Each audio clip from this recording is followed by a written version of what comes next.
నమస్కారం ఘంటారావానికి స్వాగతం. ముందుగా ప్రధానాంశాలు. స్థానిక సంస్థల్లో బీసీ రిజర్వేషన్లపై ప్రభుత్వం తర్జన భర్జన. 42% అమలుపై చర్చలు, సుప్రీంకోర్టుకు వెళ్లే యోచన. బనకచెర్లపై తెలుగు రాష్ట్రాలతో 10 రోజుల్లో కేంద్రం సమావేశం.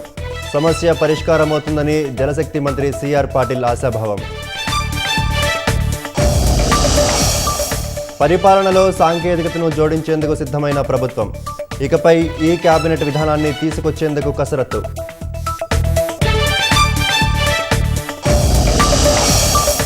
హిమాచల్ వరదల్లో 5కు చేరిన మృతుల సంఖ్య.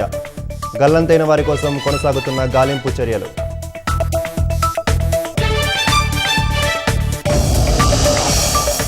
ఫోన్ నెంబర్లతో మోసపూరిత కార్యకలాపాలను అరికట్టడానికి చర్యలు. సైబర్ భద్రతా నిబంధనల్లో మార్పులను ప్రతిపాదించిన టెలికాం శాఖ.